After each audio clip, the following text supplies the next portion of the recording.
I might get fired before this video goes up. Sad. It's a sad day when your asparagus doesn't make it. It really is. Just for an example of how cold it is outside. Talk about out of the pan into the fire, am I right?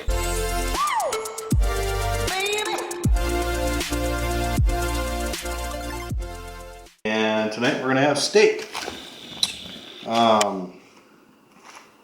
We usually do this once in a while, and I usually will get a little bit better grade of steak than what this is. But unfortunately right now it's kind of hard to find stuff like that. So we did the best we could, and I'm very confident I can make this stuff taste pretty darn good. I've got a lot of experience cooking steak. I'm very simple when it comes to steak. I do salt and pepper. I use some avocado oil. That's a little trick I learned off of YouTube. A guy by Sam the Cooking Guy. I actually watch him quite a bit. So we'll do that. We'll show you how to get the grill going. And I'm also going to do asparagus and mashed potatoes. So I did take the steak out a little bit ago out of the fridge. It's better to work with steak when it's closer to room temp, which, you know, it would take longer than 15-20 minutes to get this down to room temp, at least for these bigger pieces. But I'll show you how I prep them. I'll show you how I get the grill going.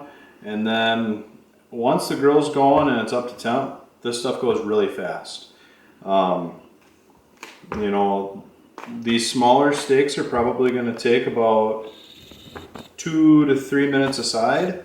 The ribeye is probably going to take 6 to 7 minutes aside. And that's just how I like it. So far, it's how everybody around here's liked it. So we'll go ahead and do that. The asparagus is going to go on first. That takes a little bit longer to cook. So yeah. I guess first I need a cutting board. I need some oil. I need salt and pepper. I need a knife. We'll go from there. Alright, first I like to get my cutting board out. I like to get a knife out just in case if I see something that's got a little bit too... I usually don't trim my steaks. But in light of my recent diet, I've been thinking, oh, maybe I should start trimming meat up a little bit better to, you know, knock off some of that fat. But the fat actually really adds quite a bit of flavor. So we'll look at them when we get them out of the package. So my salt and pepper, I usually just throw in a mix right here. And I got my avocado oil. This should... I'm going to actually chop that off. I like the squirt bottle just because it's a little bit easier to manage than this. So just get her topped off a little bit here. One thing with steak is when you take it out of the package, I think that there's a lot of people that are pretty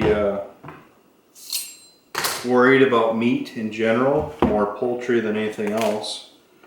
But I don't wash my steak. I don't really see the point. There's nothing harmful in here. It's just meat. So I will usually throw it on paper towel, pat it. I like to start with my steak as dry as I can get it. So like I said, it's pretty cheap meat this time around. It's, you know, not the end of the world. I think with the right cooking method, which I grill my stuff, I usually sear it right away, and then I just get it up to a decent internal temperature. Usually about 123, 125. Then I'm taking the steak off the grill to let it rest for a little bit. So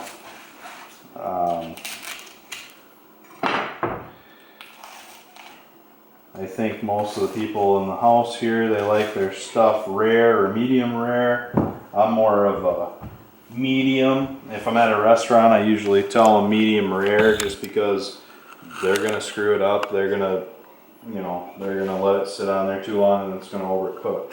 Or it might sit in the back for a while before they get to you. I try to make it really easy on myself since I'm a one-man band here. I do a cookie sheet for transporting the meat on and off the grill. And then I just line the cookie sheet with aluminum foil because then it doesn't get dirty. So we will get these prepped. We'll start with these little guys here first. So what you want to do is you want to keep one hand dry and one hand wet. So there you can see my salt and pepper mix. It's just kosher salt and ground pepper. So this is going to be my wet hand, this is going to be my dry hand. So I'm just going to get a little bit of avocado oil on each one. Then you're going to smear that on there, get your edges, get any gaps or crevices. This meat doesn't look bad, it looks halfway decent. Then I'm going to take, I'm going to do a little dusting.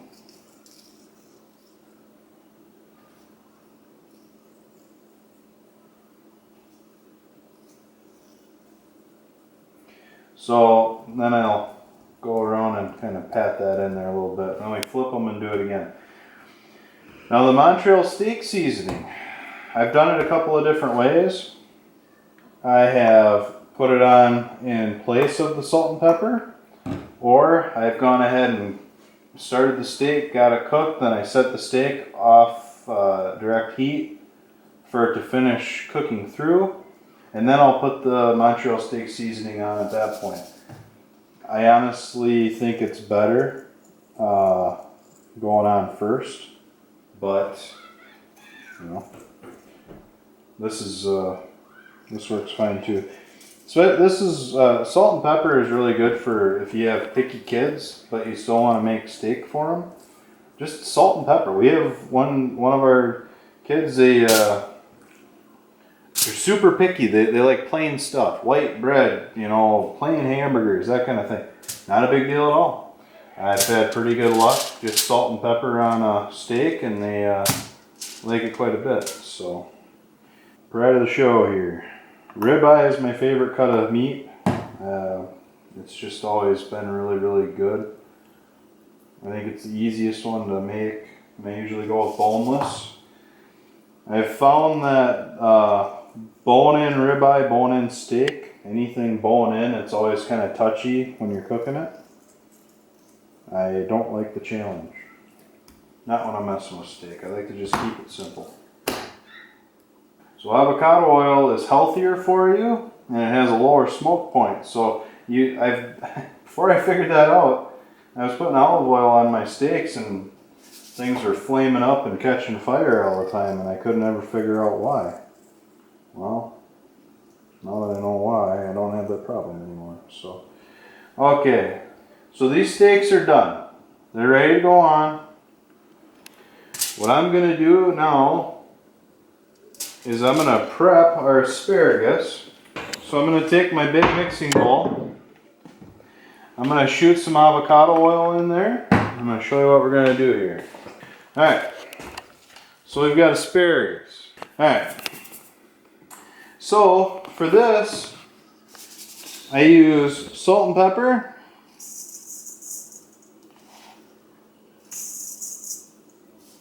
And I like to use this Mrs. Dash. It has a lot of stuff in it that it makes veggies taste pretty good. I'll use this a little bit sometimes if I'm doing some stir fry or something. But for now, we'll get into these. So I'm aware of the trick where you take the, you take it so far down and it'll snap where it's supposed to be going. I know what size I need, so I'm just going to go ahead and cut them. Just a little bit quicker. It's easier. So you put those in, you know, toss them around a little bit. We'll throw a little bit of oil in them.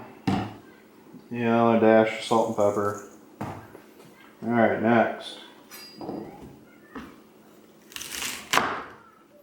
It's easier if you leave the rubber band on. It keep them from making a mess on you. Throw some more in there.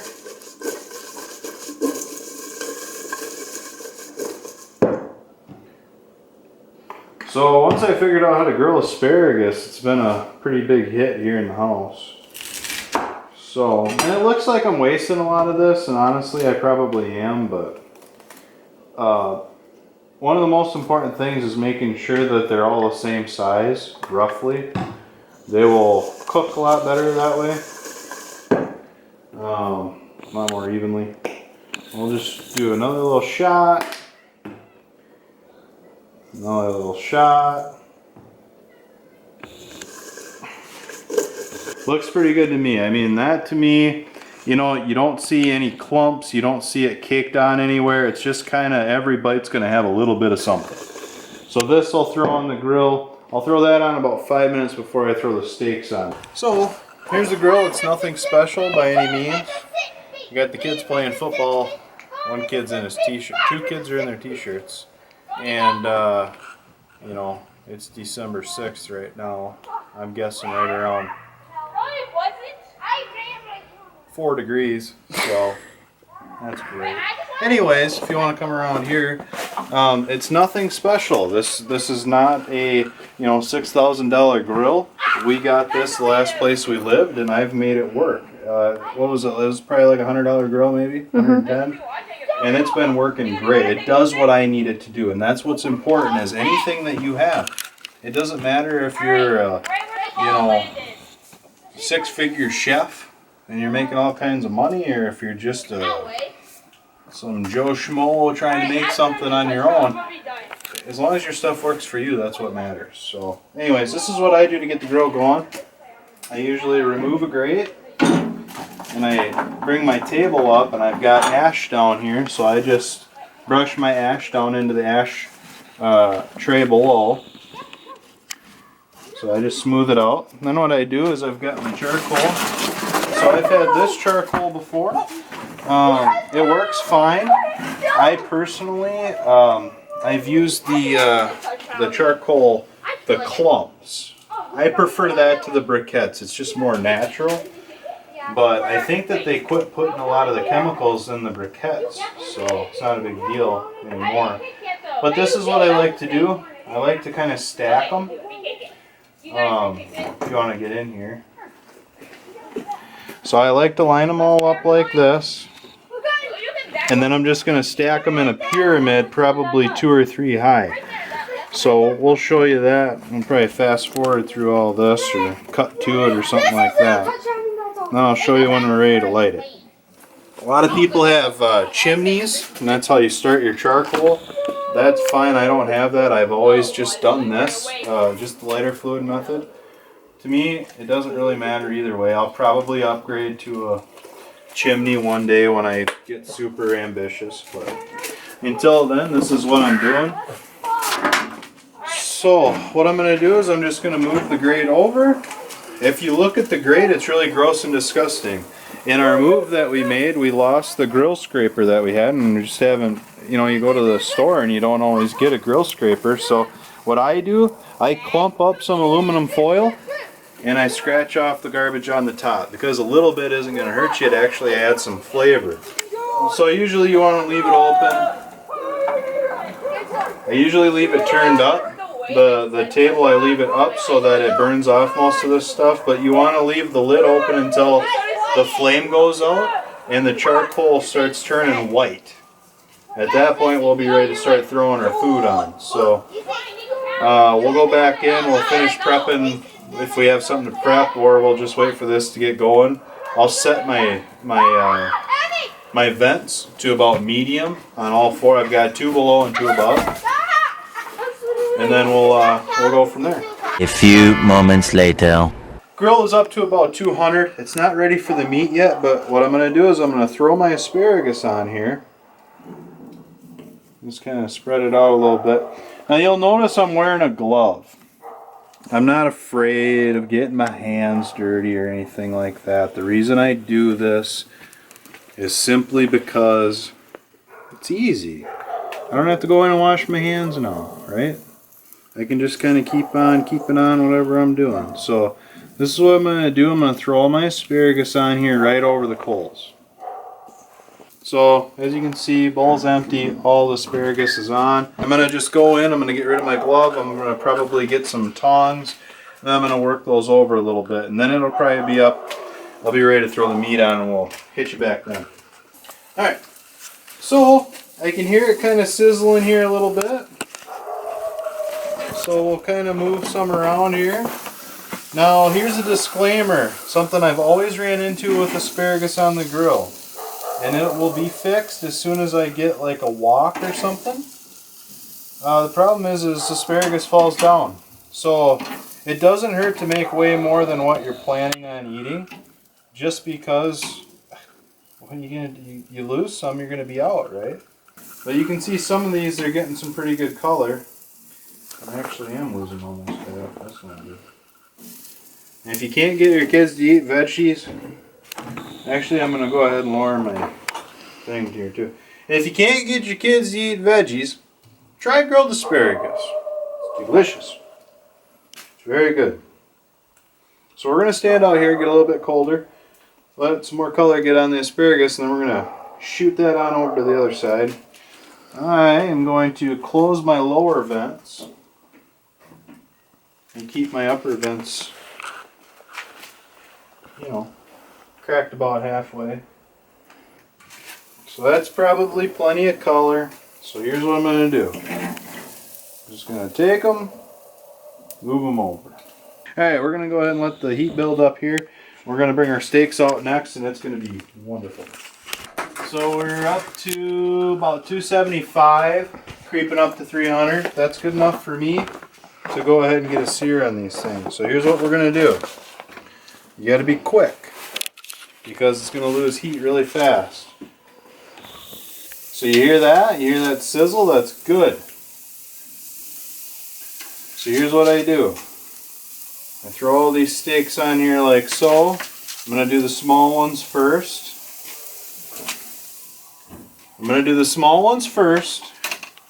Then what I'm going to do is I'm going to go get the tray for the asparagus. I'm going to throw the asparagus on there. I'm going to move the small steaks over on indirect heat. I'm going to throw the large cars on there. I like steak to have the crosshatch pattern. So what you do is you let it sear a little bit. So you cut your side in half. So say I wanted 3 minutes a side. After about a minute and a half, I'm going to turn it 90 degrees. That gives you that nice crosshatch design on your steak. I'm actually going to bring my table up just a little bit, and as you can see, the flame is not, my steak, it isn't just going up in flames, which is really good. That's that avocado oil, so I would suggest if you're used to using any sort of an oil or anything, use that. So now what I'm going to do is I'm going to go ahead and I'm going to turn these puppies 90 degrees, just 90 degrees, just a quick easy turn.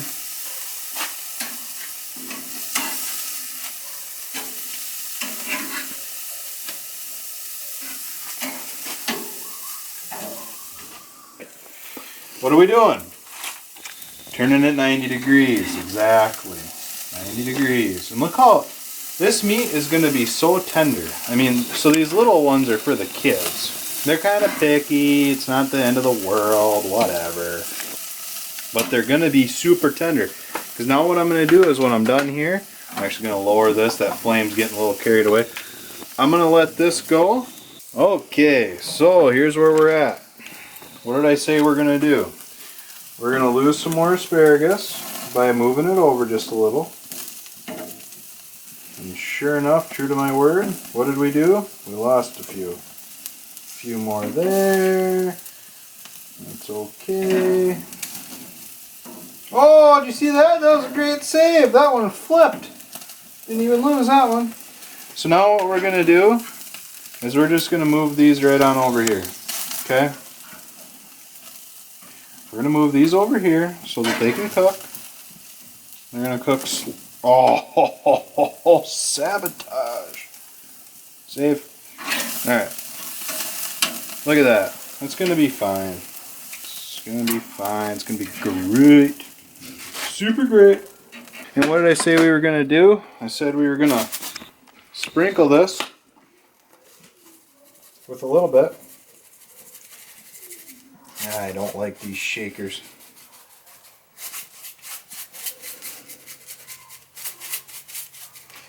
That'll help give her some flavor.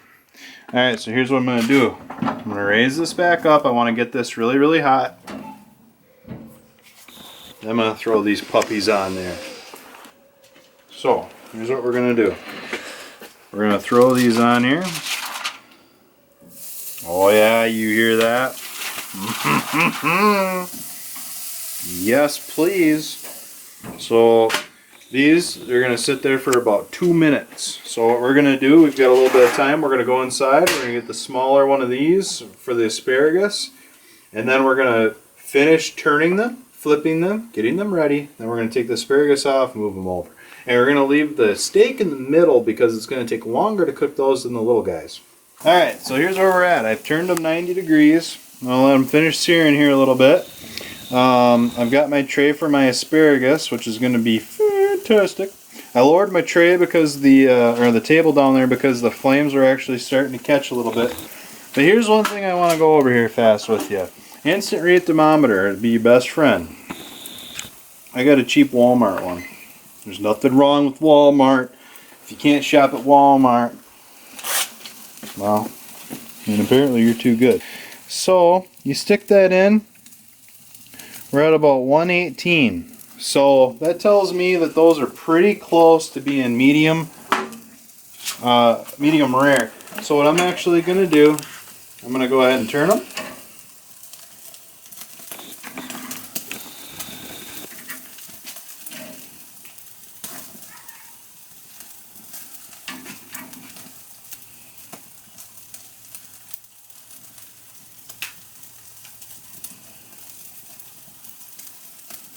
And then, I'll go ahead and season this side a little bit.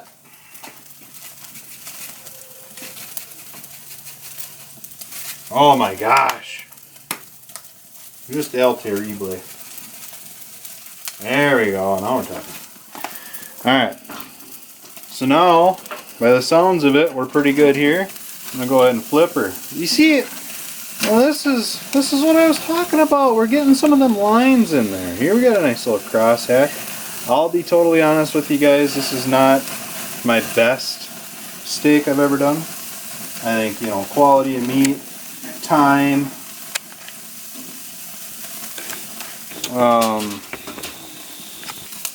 and obviously it'd be nice if I had a bigger grill, I guess. Maybe someday we can talk about that. Maybe we could have a little discussion. You know, what grill should I get to impress you people? Alright, well, I think the asparagus is pretty close to being done. Probably take that in and cover it. Go ahead and I'll get this turned up a bit. We'll give it another minute or so, and then I'm going to turn it 90 degrees, and then I'm going to move it off direct heat. I'm going to season it, come out and flip it after a little bit, check the temp. I'm going to season it again. Next time you see me, we'll be in there, we'll be cutting her up. We'll have our mashed taters, we'll have our grilled asparagus, rock chair, and we're going to have ourselves a good meal. Alright, so here's where we're at with things. I got the meat off. Looks halfway decent. I mean, it is what it is. But what we're going to do is now we're going to cover this. We're going to cover this for about 10 or 15 minutes. A nice big, like a 1-inch ribeye. You throw it on the grill, you take it off around 123, 125. You let it rest for a half hour and you've got yourself one of the best mouth-watering steaks you've ever had. This is not my best work, I will admit that. It wasn't really meant to be. I would say middle of summer, June, July. I'll do you guys up a real nice steak. And I'm not a championship steak person. I don't go to shows or anything for this. But I figured out what works. It's very simple, it's very easy, and that's what we like. So I would say as far as you go, if you're looking at trying to grill something, you know, a ribeye is real easy. Even if it's well done, it's still pretty good and juicy and tender just because of the cut of meat. So if you're going to experiment, I would do that. I would not go out and get the most expensive New York strip you can find because you're going to screw it up And then you're gonna have an expensive piece of meat that's too tough to chew, and it's not gonna be worth the time you put into it. So, all right, so I'm ready to pull my steak off. I'm gonna take this big old boy. The missus is gonna take this other one here as soon as she's done filming here. I'm gonna go ahead and I'm just gonna take a little bit of the asparagus because I know everybody else really likes it. So what I did is I made these instant mashed potatoes, right? And what I like to do is I like to cheat a little bit. I'll put a little extra butter in there, which I know is not good, especially when you're on a diet. But whatever. So what I do, I'll just take a nice, decent scoop. And I'll take a little bit more than that. Just like that. So that is gonna be my supper. All right, so I'm ready to cut into this. It wouldn't be fair if I didn't cut into this part here. I'm gonna try an edge piece. Typically right here you'll see this gristle or line of fat here. This stuff on the edge is super tender. This meat in the inside, that's when you know if you grilled it real good. So I'm gonna take one from the end first. Try it out.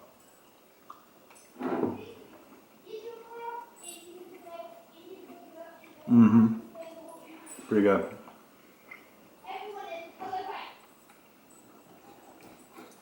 I'll go ahead and cut one out of the middle here.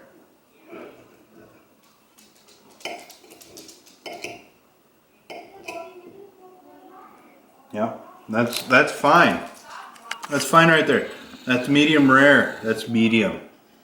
I mean, I don't know what I could have done differently. I suppose, spend a couple grand on a really nice expensive grill so I got plenty of room and, place to move heat around and stuff. But for something super simple, if you're a steak person and you figure out how to make it on your own, this is really not that bad.